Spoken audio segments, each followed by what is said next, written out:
Thank you for having me. And please just confirm you can hear me and you can see me.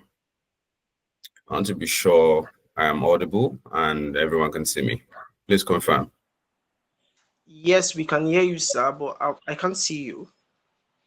Wow, my video is on. I don't know. Can anyone else see me? My video is on.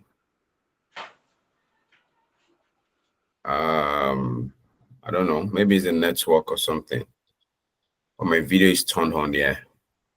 All right. Thank you once again, Emmanuel, for inviting me to this webinar. And I'm so glad. Interesting profile you read. All glory to God, and for consistent work over the last almost a decade of my career.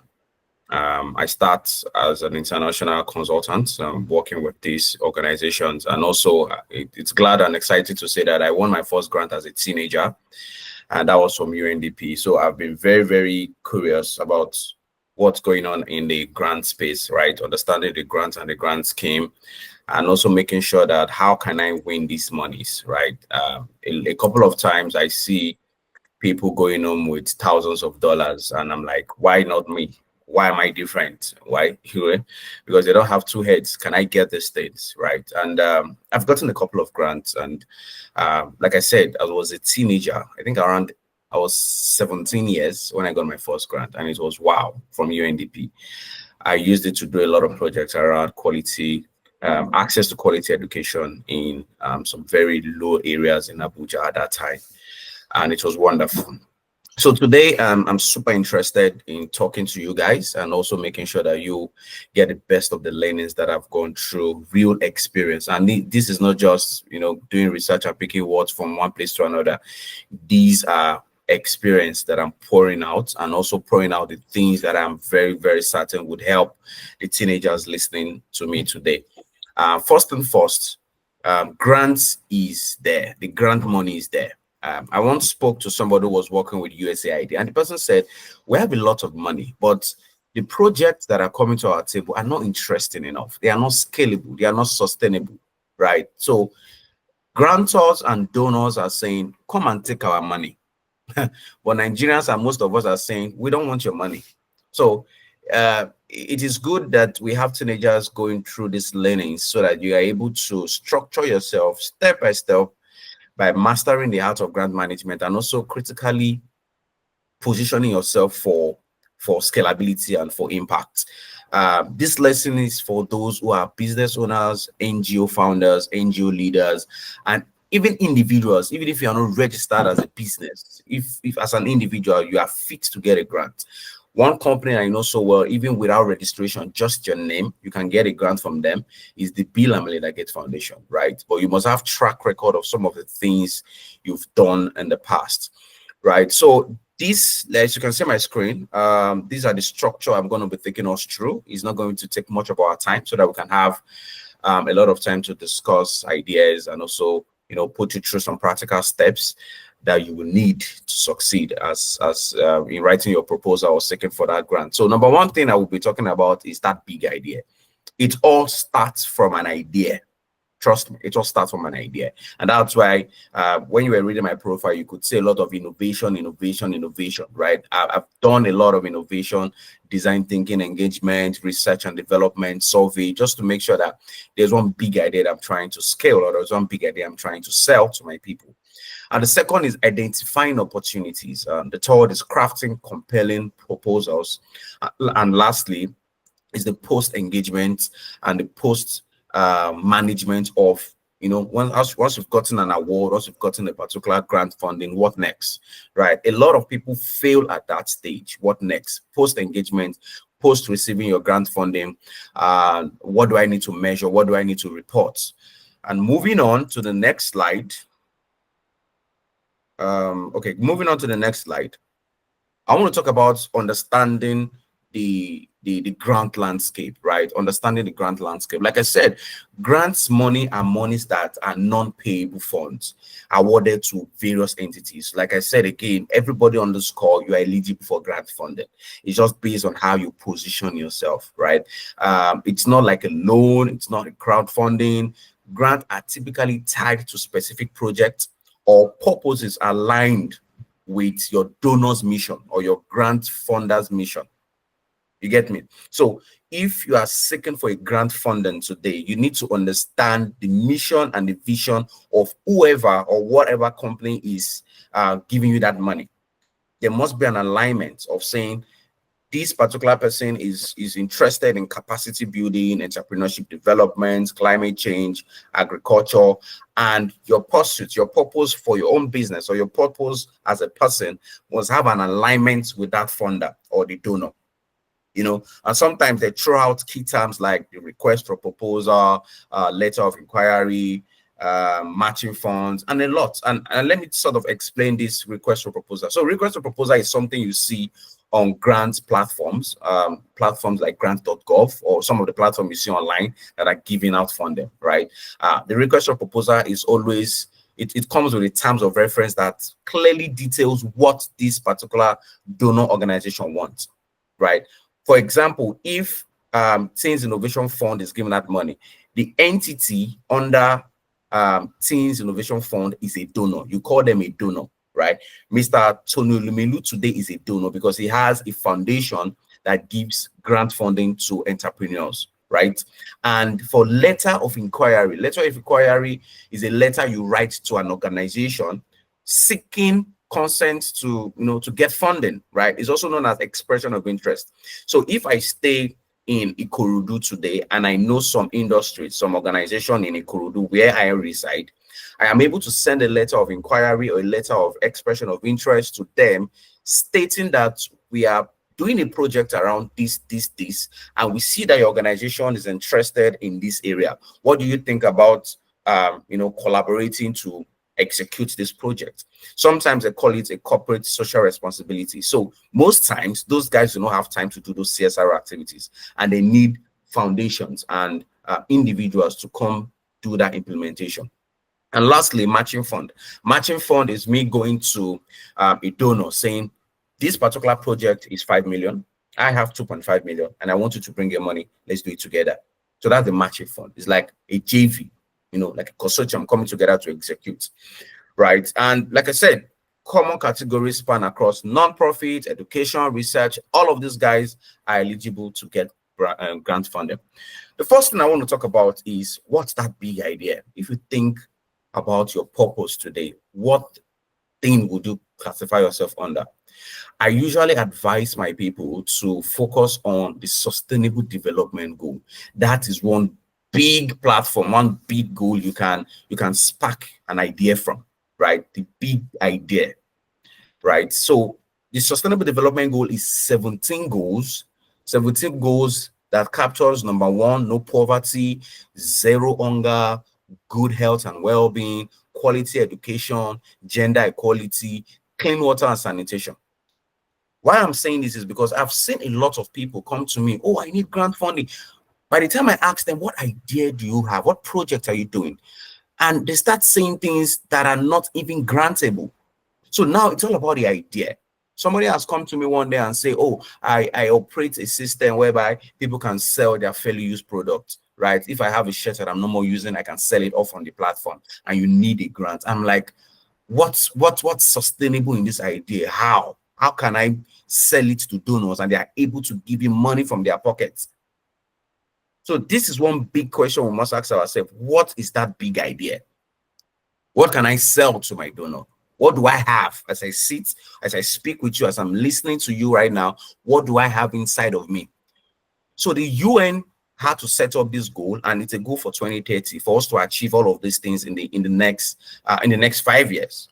And at the last evaluation we did, we are so low in achieving this goal, right? People are still dying from childbirth. We are able to achieve 0 mortality rate for maternal care. There's still a problem in the health sector. How are you able to solve that? We want to be in a society where ladies are not buying menstrual pads.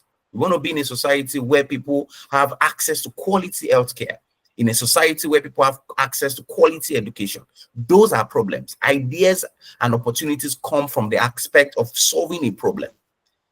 Now you need to understand what problem exactly, what problem am I trying to solve?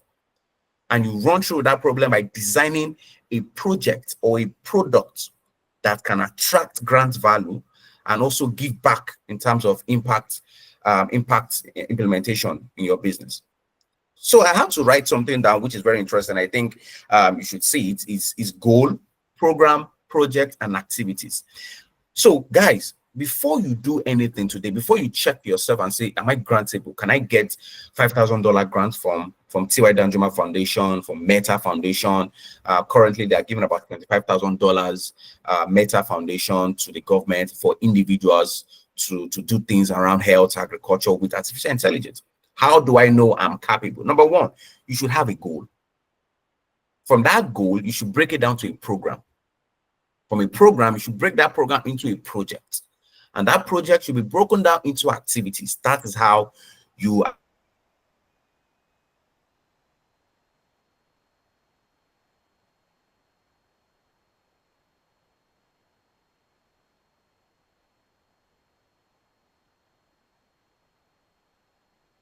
are able to break down and structure the idea. If you are having daily activities, that activities do I need to do for me to be able to contribute value, for me to be able to contribute a sustainable solution to this global problem? The United Nations has given us a cheat. This that I'm showing to you now is a big cheat. It's one of the biggest cheats.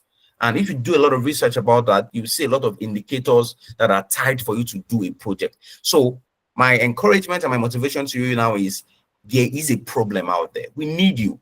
We need every one of you to have a project that can solve a problem. Next slide. Now, identifying opportunities.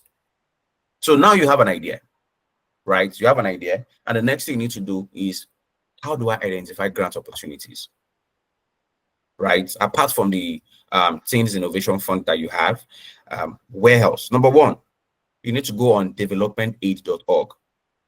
That's a good site that aggregates all grant funding opportunity. The next is grant.gov. Grant.gov is also another beautiful site where you can see a whole lot of granting opportunities. Most especially, grant.gov comes from the US. These are, the people of the United States of America come together to give you money for grants. It's like the taxpayers' money. And next are foundation directory online. Foundations, you can go on T.Y. Danjuma Foundation, the ACT Foundation, the ACT Foundation, Dangote Foundation, Coca-Cola Foundation. There are a lot of foundations. So you need to get their website and have it on an Excel sheet. And daily or weekly, you check on those lists to see if they are requesting for proposals or if they are requesting for project concept notes. The next, again, is local government resources. We have organizations like LACTF. We have the NSIA. The NSIA, my friend got about $100,000 in like 3 months ago.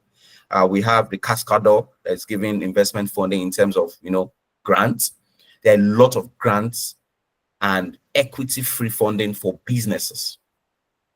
You get it? So for local governments, we have LACTF, we have NSIA, we have NIDA, a lot of them. So you just need to do your research.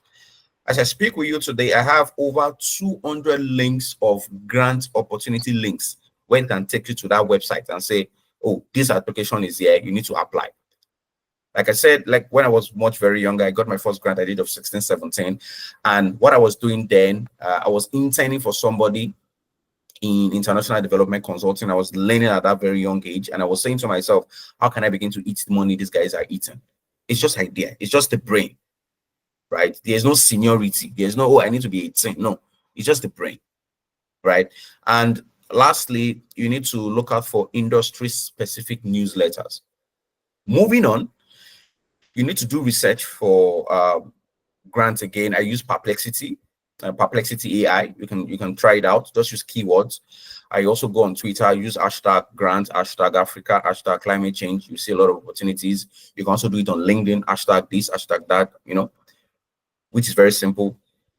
And the next thing, again, you need to start evaluating your eligibility. Like I said, everybody is qualified to get a grant funding, but then there are grant funding that are tied to individuals. There are some that are for businesses. There are some that are for businesses with over 5 years of experience. There are some that are for non-profit. There are some that are for profits. So you need to understand how am I eligible for this particular grant for them? And this is how you identify grant opportunities for yourself. And lastly, networking for opportunities. You need to have a community partner. You need to have associates. You need to leverage on relationship, quality relationship that can give you access to grant funding opportunities. 70% of the grants that I've won came from the fact that they trusted I could do the job.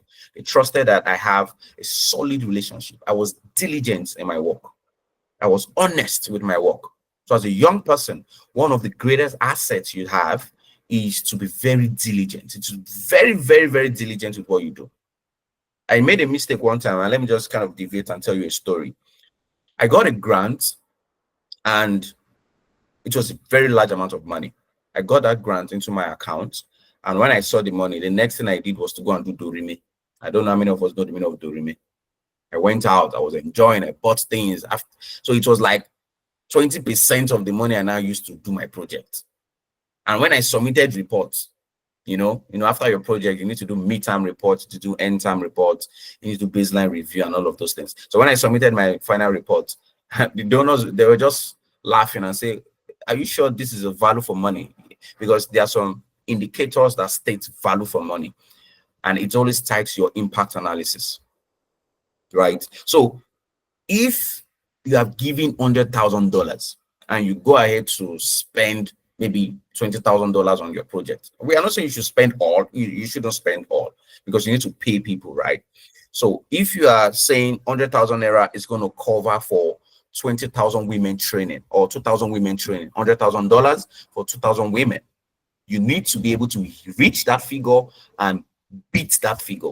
That is how you sell. That is how you are sustainable. That's how you build quality relationship, by being very diligent. So now moving on, preparing for grant success. So how do you prepare for grant success? You need to build an organization readiness. It's very crucial. You need to ask yourself, am I ready? What is my mission? What is my vision? What goal do I have? What are the goals that I have with my team? And how can I measure my goals? Are you financially transparent? Very important. You must be financially transparent. And let me tell you something. If you are financially transparent with your donors, they come back to give you more money. They come back. Like Bill Gates Foundation would give you $100,000 for the first money. And if you're able to show traction, you're able to show, wow, I did well, right? They give you $500,000. And after the $500,000, you show them that you beat the indicators and you beat the mark that they set for you or your target. They give you $1 million. And that is how it is. Because they know that this guy is a change maker and we should spend more money on him. You get it? So now, moving on. This is now where the real job is. This is the hard rock, right? This is the hardest rock. How do you write a compelling grant proposal? I used to do this thing for a fee. I'm not selling myself, but I'm saying if you are good at it, you can also do it for a fee. So if you do not have a project and you are saying, let me just write it for people. I'm not interested in designing a project. I'm not interested in implementing. Let me just write for people. It's also another way. Okay, now you have a business and you want to write for yourself. That's another way to make big money, right? So now, how do I write that compelling proposal? And I'm saying this from my heart. I'm not doing any, deep dive research. The first thing I do is to write a cover letter. On my cover letter page, I'm doing the normal address here, subject, the body. And what am I doing in the body? I'm doing an introduction in my first sentence or second sentence and stating the problem that is in my community. And you need to be very, very specific. Don't write in a vague manner. You need to write in a way where you are mentioning the communities that you are impacting, mentioning the sectors, the system, the industries that you're impacting with your project. You write it in your cover letter, and on the cover letter, you're also stating how whatever money you get from them is going to help you scale up and increase the efforts and the impacts you are doing. And then we have executive summary. We all know about executive summary. Executive summary is just explaining the summary of all what you've put in your proposal, for statement of needs, for projection description, for partnership framework, for sustainability framework, evaluation plan, and all the things, just to sort of give a summary of your project and give a summary of what you've done on your proposal. So a summary page is a page a grant donor can just read and say, oh yeah, go and give him money. So they don't have time. Your cover letter is an introductory letter. Your executive summary explains your solution, your problem, your sustainability framework, and what next. There should always be what next. After I do this, this is what I'm going to do next. And then you are able to build a lasting relationship for these guys to keep giving you money. They're just going to stay. We have a CSR initiative. We don't have time to implement our CSR. Let's just give this guy. The guy is good. He's doing well.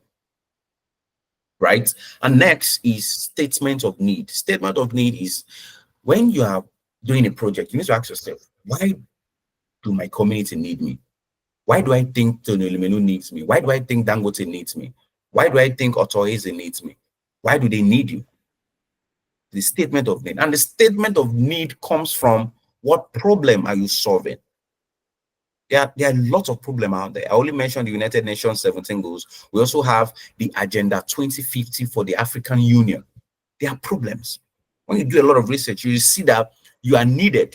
We shouldn't be sleeping. Right? So the statement of need.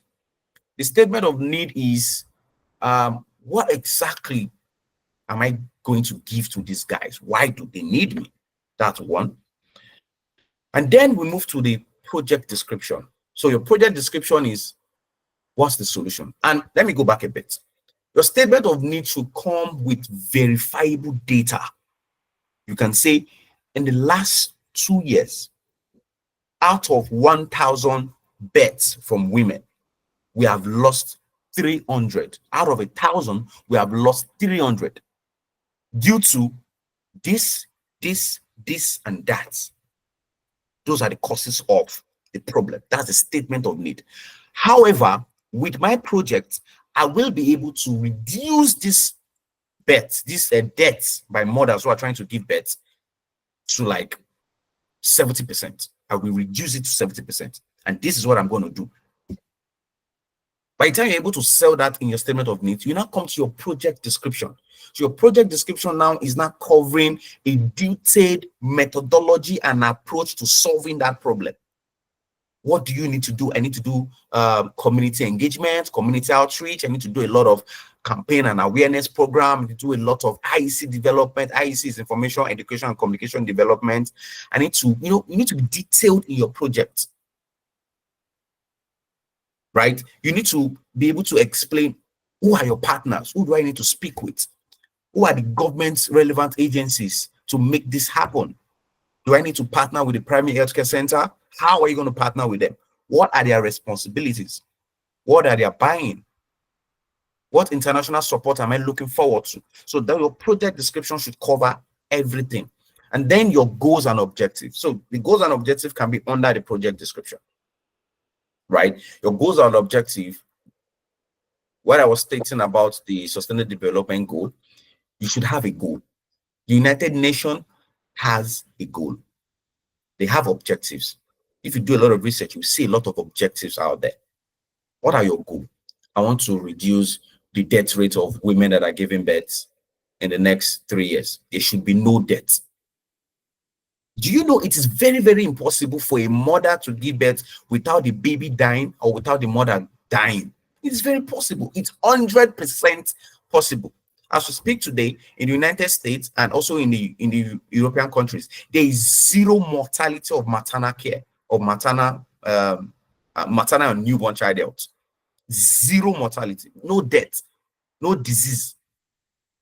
And it is possible in Africa. It is very possible. It is possible for a pregnant woman to carry a baby without dying when giving birth. It's a problem. It's a problem, guys. That's just one. We also have climate change.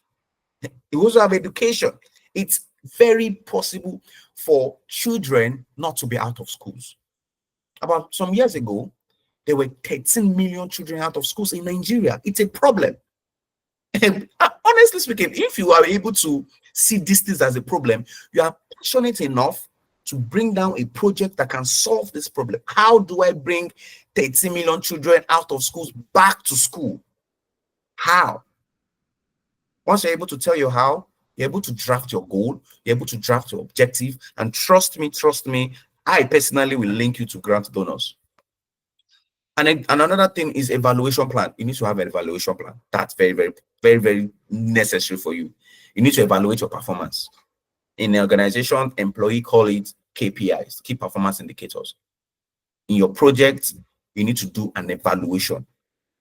You need to do baseline review before you start the project. What is the status of things?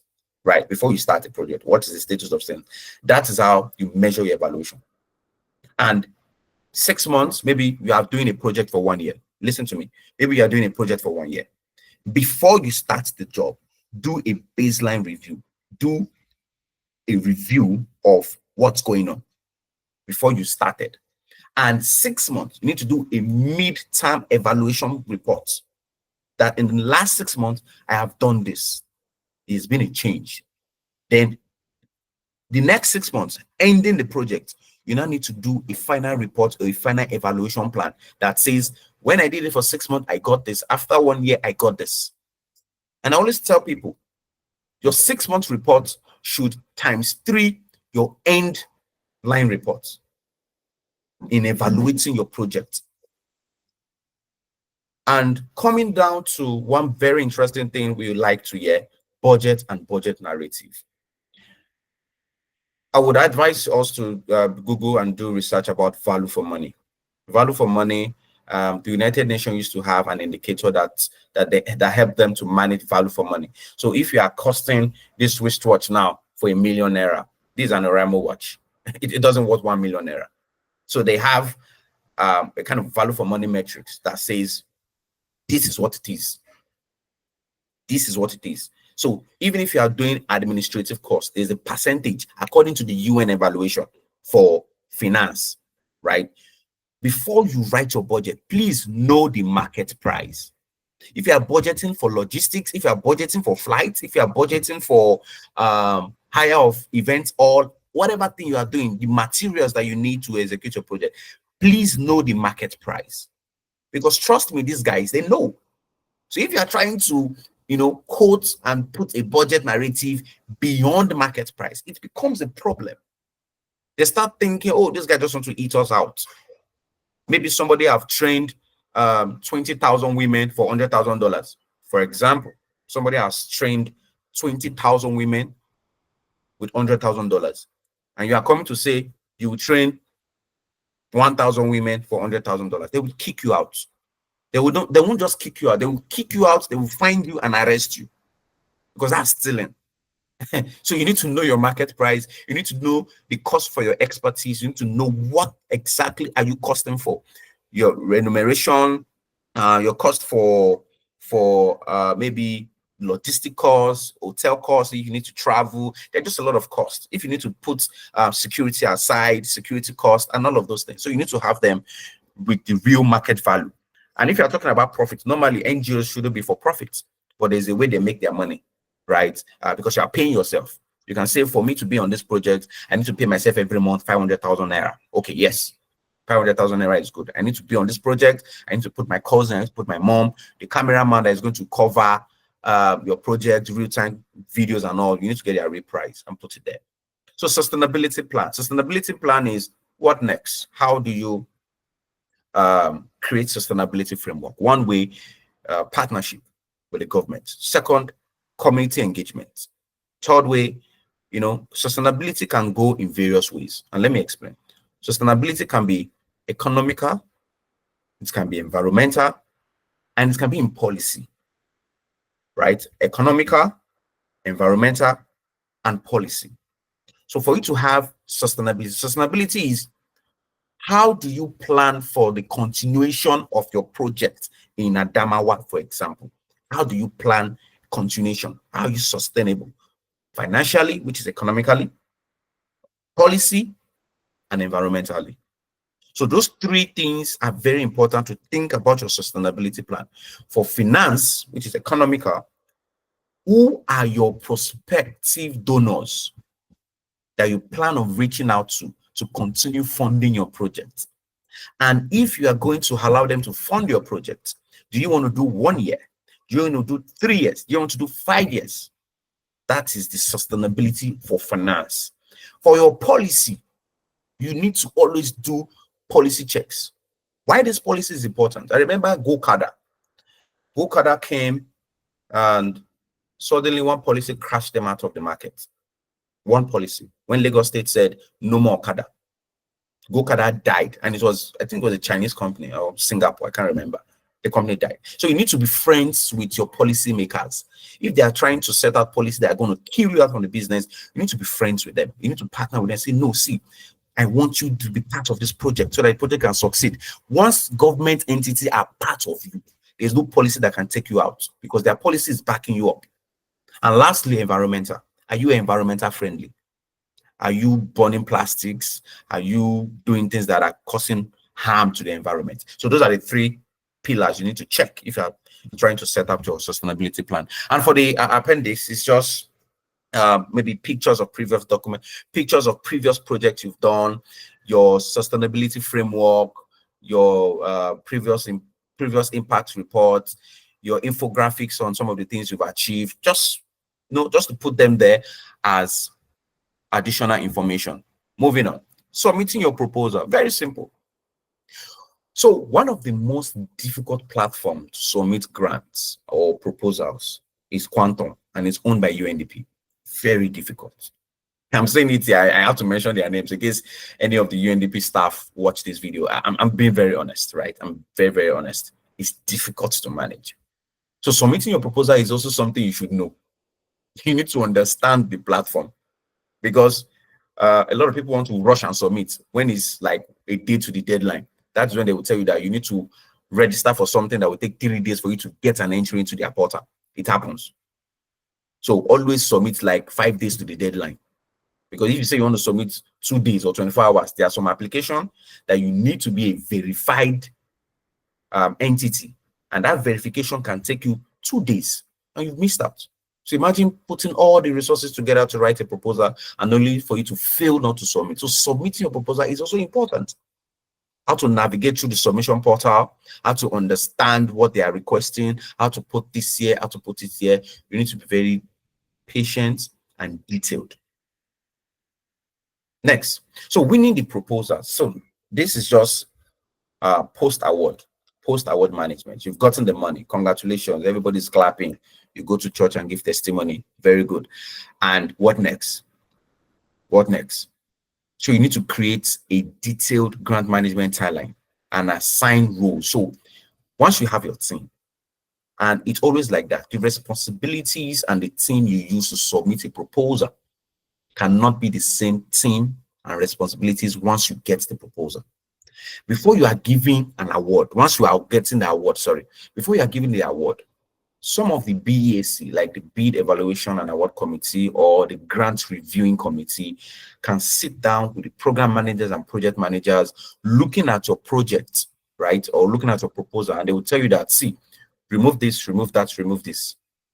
We'll bring out our own objective, we'll bring our own goal. We have this to add, we have this to get, they will help you tweak it, right? So you need to understand from that tweaking point, who are the next set of guys I need to assign clear roles and responsibility for. And financial management is also very key. Financial management, track everything that leaves your account, right? And also ensure you are compliant to all regulations and avoid potential audit issue. When these guys come with their external audits and they want to audit your books, please be transparent. Be diligent, be honest with your work, right? And the next is reporting to funders. Always report. Some people do quarter reports. Some people also do monthly reports. Some can do weekly reports. Anyone that that you best think that is convenient for you. But please report. If you are giving a funding to the learn to report weekly, check on them. Check on your funders. Check on your donors. If you have issues, check on them. Report based on your SWOT analysis, your PESTO analysis, report on those analyses. What have been your strengths, your weaknesses, the opportunity you've achieved while working on this, and what are the threats? There's always a threat. There's always one community leader, one Baale, one Oba, one politician, one senator that's trying to kill your project. Because why? They have their also internal cliques that they are looking to award that project to or that contract to. So yes, you need to always report to your donors. And lastly, building solid relationship. Guys, you need to focus on building relationship. You can't be an introvert and be a grant writer or a business owner who is looking for grant fund. You can't be very introverted. I meet a lot of introverts. They don't want to be in relationship. They just want to be in their circle. It's going to die out.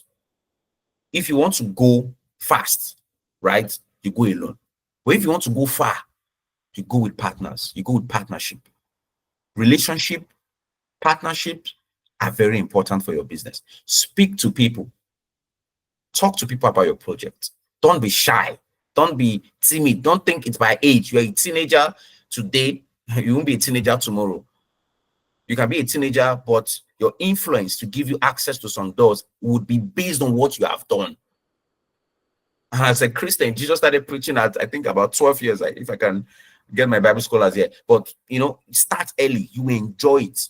Start doing a lot of projects early. And you can retire early by doing these amazing things. Moving on. So it's just scaling your grant success and next step. So you need to collaborate. You need to really, really collaborate. You need to partner with people. You need to do a lot of research. Do research about your project. If you are doing a project in Nigeria, do a research about that particular project in Kenya. What's going on in Kenya? What's going on in Nairobi, in another city in Kenya? What's going on in Kigali, in Rwanda? What's going on in this part? How are they implementing this same project? How can I partner with somebody in Egypt to implement this same project? So that's how you scale your grant success.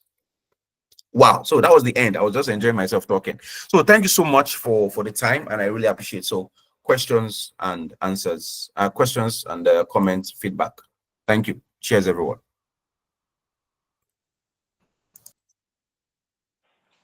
Okay, sir. Thank you so much. Thank you so much for the session. I personally learned a lot. You know, coming from someone, I don't think I've ever written a proposal before. But from what you've said today, I think if I'm planning to write a proposal, I have an head start of informations and bullets I need to know of before I can start writing my proposals.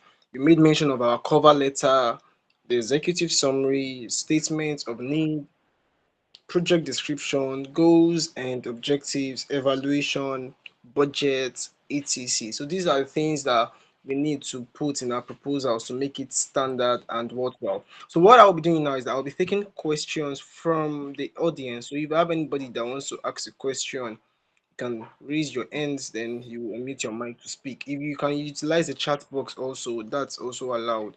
So do we have any questions here? I have some questions on my own part here that I've gotten from people. I have like 3 or 4 questions here, so I don't know if there's any other questions. I will just take 5 questions. Yeah, 5 questions. Yeah, I'll take 2 from my side. Do we have any questions from anybody on the call? Basically, on everything you said. So, do we have anybody? So, in the meanwhile, while we are waiting for anyone now to ask question, let me ask my own question. Okay, we have someone here. Okay, Akintude in the week, can ask your question, sir. Thank you very much, Mr. Destiny. Thank you for that very detailed breakdown. So my own question really revolves around what is happening in the US. For example, you were talking very much earlier about USAID, and I'm just wondering, you know, what is happening in the US where there's a lot of restructuring and funding cuts going on. How do you think that would impact the whole grant landscape, you know, for people in Nigeria especially, and in executing projects and getting funding from abroad? Yeah, interesting question, and thanks so much, Kinsude, for that question. I have about 8 of my friends that are out of job due to that policy, due to that cuts from USAID, from the current administration of the United States. 8 of my friends are out of jobs. A lot of them are reaching out to me looking for where to survive, right? So that's one negative impact. It has cost.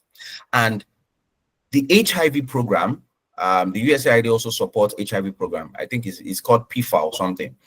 That program is currently suffering. And the next thing you would see, there'll be a rise in the rate of HIV victims. There will be a rise of it, trust me. Every program under the USAID that has been implemented by the United States people are going to suffer because experts are now leaving those sectors. The USAID staff are leaving the country. They have projects like the HIV reform project. They have a lot of projects that they are doing. And a lot of organizations are also going to feel that impact. They're also going to feel that impact. Right? So we need to be very, how do I put it now? We need to explore other areas. Right? We need to explore other areas by speaking with some other international donors that can support this country, because we can't be in a country where over some of the development that we have is being funded by international country. 80% of the project that we have are being financed by the people outside the country, right? Even the USAID governance framework is going to suffer. Humanitarian assistance is going to suffer, and it's all politics. The reason why all of this is happening is because it's politics. The Doge by Elon Musk came in, and just to make it that it's effective, you can't use the private sector mindset to operate in a public entity. Sometimes you need to change. You need to be very dynamic with your thinking. And we just need to explore that areas. The Japan, the JICA, the Japan Institute of Something Development, the Japanese guys have an international development entity. The US has international development. The UK has. The Chinese has. So we need to look at for the UK, which is the FCDO, right, which was formerly DFID. Look out for the UK. Look out for the Netherlands government. The Netherlands government is also giving funding. So if the US state is saying, oh, we are no longer doing it, but again, the US state has the highest amount of money put into international development.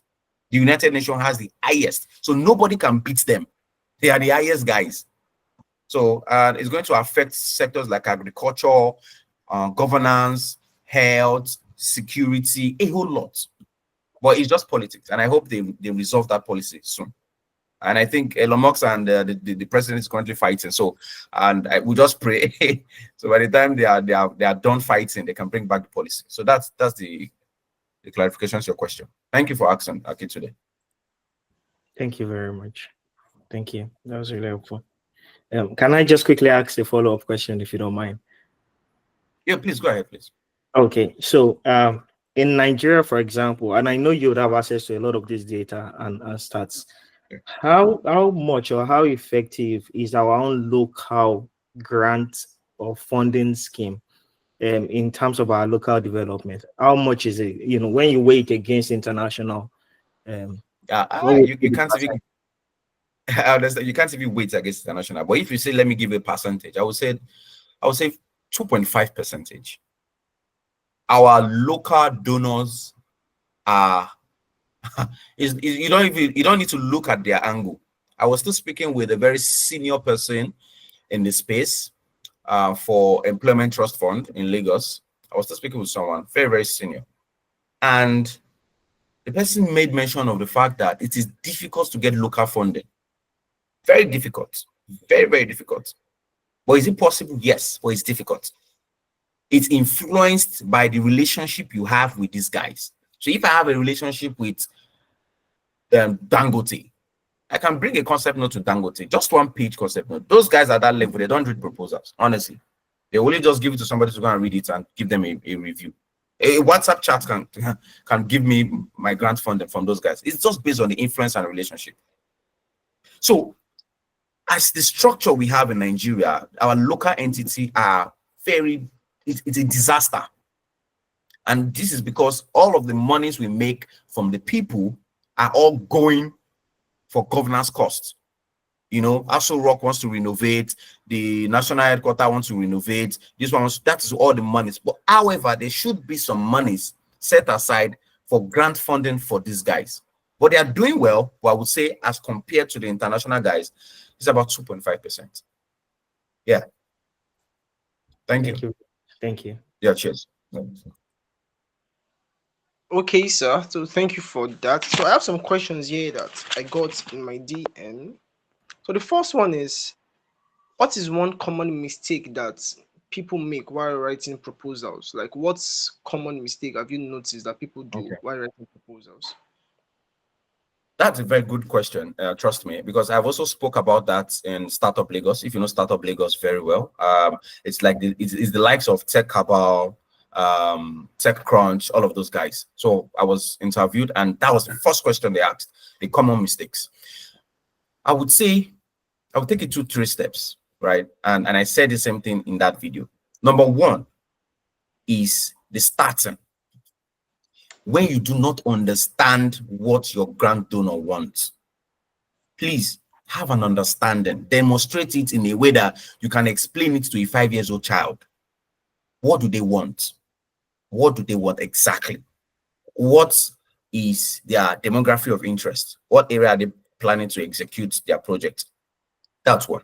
Second thing is when your proposal development as to writing your proposal is not compelling. When your proposal development is not compelling enough to sell. There are some proposals people send to me. When I review them, to even give them feedback, it will be very tiring because it's so whack. So your proposal must be up and tight. Second, the third thing is when you're not able to build a relationship. You're not, and this one is now a soft skill issue. You are not able to communicate. It's difficult for them to reach you via calls. It's difficult for them to hear from you. You collect grant money and you ghost. And in writing, even in writing the proposal, you are not innovative in your writing. So if you have the common mistakes, you are not innovative in your writing, your idea is not selling. So winning the proposal now starts from winning grants now start from one, the idea, and two, how you are able to write your proposal. Your writing must be top-notch.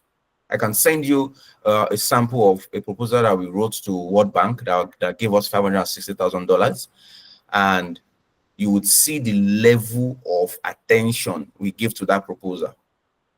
If we are to hire somebody to write it, the person is going to collect about 800 naira per day, and that's the fee. 800,000 naira per day. That's the fee, right? To write that proposal, and we spent 2 weeks writing it. Some of the people that joined the team on that proposal are current ministers, they are current commissioners, they are current essays, they are current big guys. So proposal is not just anything you write. You must be very, very detailed, innovative, and be compelling. So if you are not doing those things, you are making a big mistake. Yeah. Okay, sir. So a follow-up question about writing proposals. We've seen scenarios whereby the person's idea is just something, I don't want to use the word, something simple, like just a simple kind of thing. Now you are competing with people with mind-blowing, I don't like, should I say large kind of project, and your own is just simple.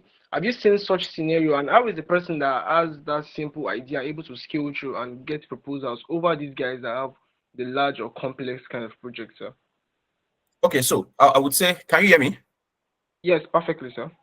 Okay, good. Well, I would say area of needs and concentration, please.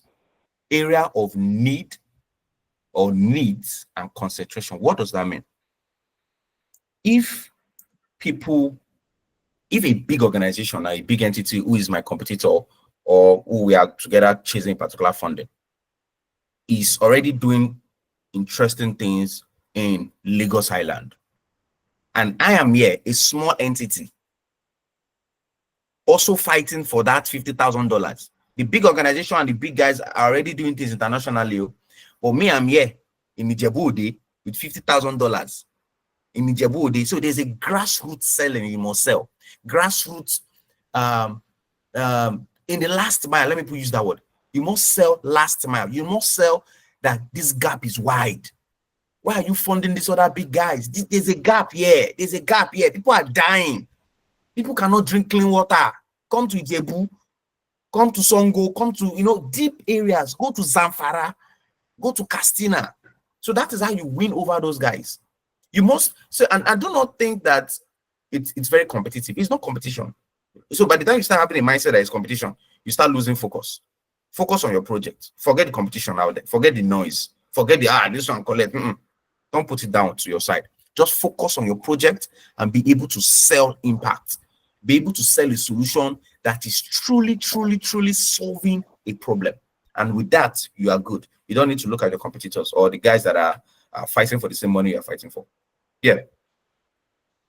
Okay, sir. So there's a question in the chat box. Thank you for the reply, sir. Okay, Toluwanimi Ahemi is saying, thank you for the knowledge, sir. Can you share your experience with funds that push forward education initiatives?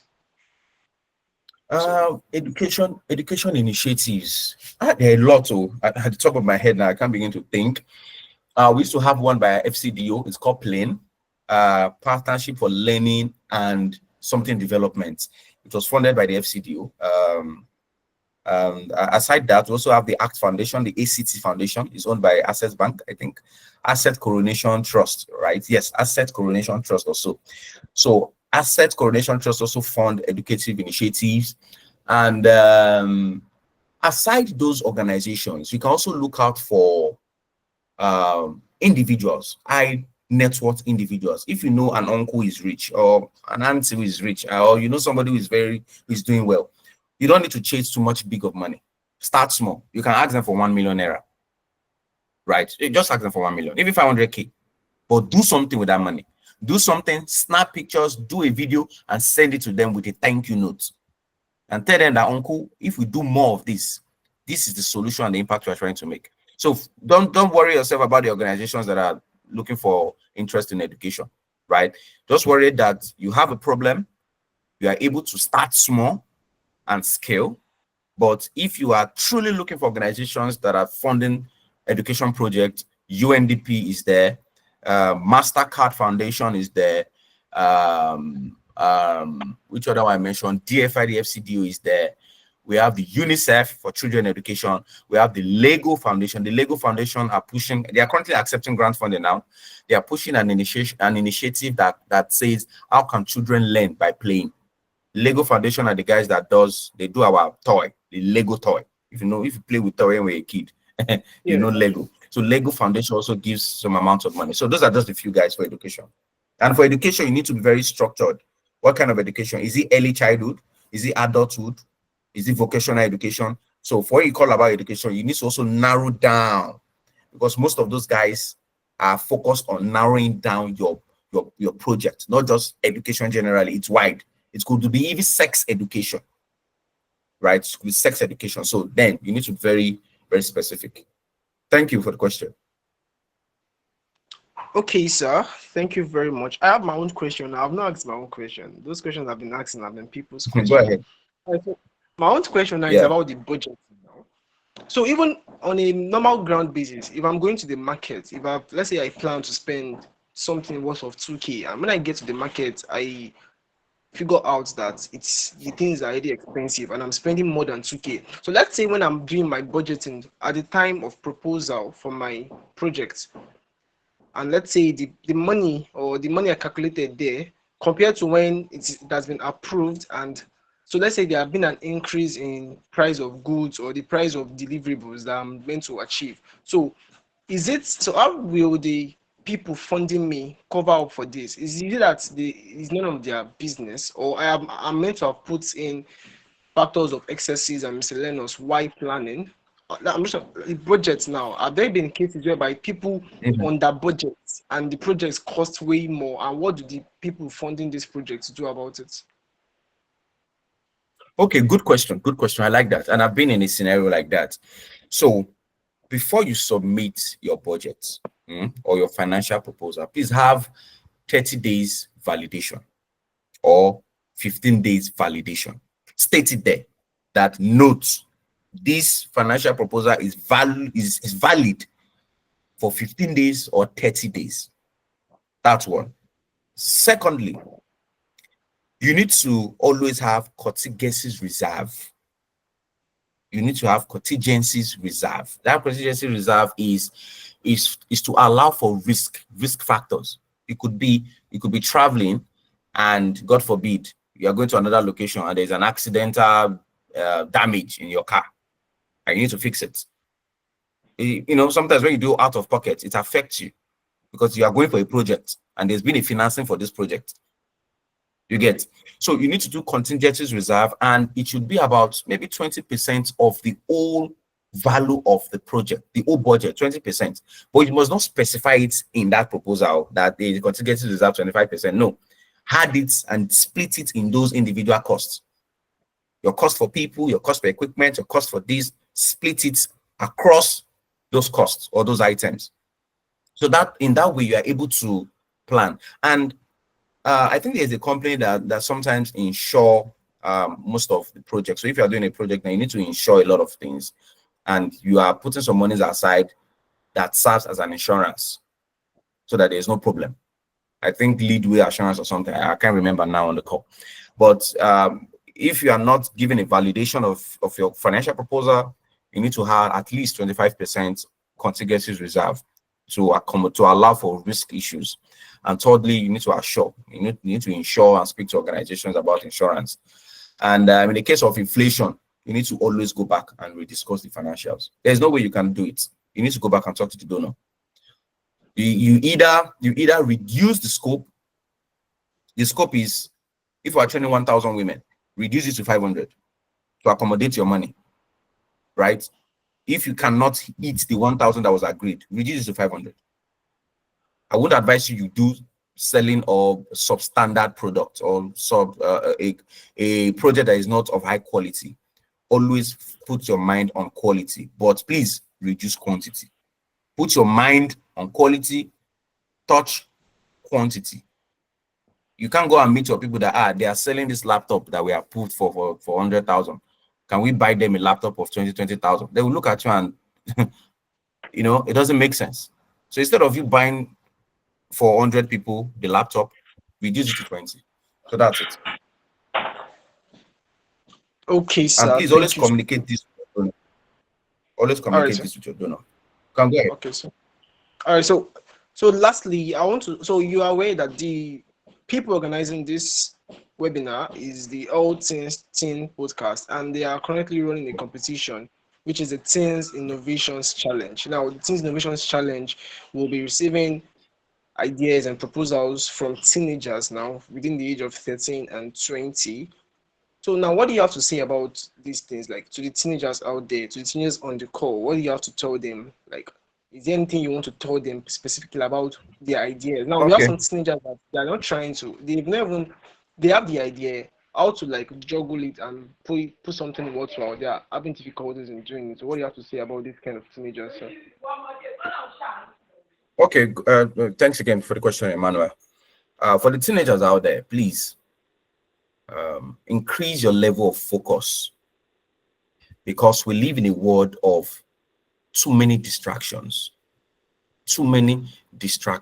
And your greatest asset now is your time. It's your time. You can do magic. You can control $100,000. You can have $500,000 in your pocket. You can do magic. You can help people. You can help the less privileged. You can help people out of schools. You can open an initiative that is helping the blind, what's it called? The people living with disabilities. You can actually do something. You can do a lot in your environment, in your society, in your community. You can actually, really. Don't allow people to tell you lies that you are too young to do anything. You are not young. You can do magic. And please increase your level of focus. Focus on your project. Look out for opportunities. Write fellowship opportunities. If you get into Mandela Washington Fellowship, it's a big win for you. If you get into Cascado Fellowship, it's a big win. And there's no age limit. Just be able to show that you can. That's the only thing. Show that you can. If you can, they will give you the mic. If you can, they will give you the floor. If you can, they will excuse you from the podium and say, come. She had something to say. Be a person of potential. And don't look down on yourself. There's no way to look down on yourself. And keep winning. Cheers. Okay, sir. Yeah, so thank you, Mr. Destiny. Thank you once again for pouring so much value into us today. I have personally learned a lot, and I'm sure everyone on this call and people that will be listening to this recording would also learn a lot. So thank you so much, sir. God bless you. And to everyone out here, the next step is yours. So the ball is in your court. So take that action. Start writing those proposals. Start the idea you've had for a while and you're not trying to put it out. Start trying to put it out. Write the proposals. Apply for these grants and ask for help if you need it. Ask for help if you need it. So, sir, I'm having a DM that if you can please send the list, or if possible, just the PowerPoint slide, or just the list of those organizations you gave us before in the beginning of the call. If you can send it to me or anybody on the call. Okay, I'll do that. I just want to also encourage everyone on this call. You can follow me on LinkedIn or Twitter. I share a lot of grant opportunities and tips to win grants. A whole lot is happening on my page, most especially on my LinkedIn, and most especially on my Twitter. Just get on my Twitter, just my name together, Destiny Agbanimu, one word. You can get it on Twitter. You can get me on any of my socials with that. And I share a lot of opportunities. I also speak to people about accessing grant funding. Yeah, thanks.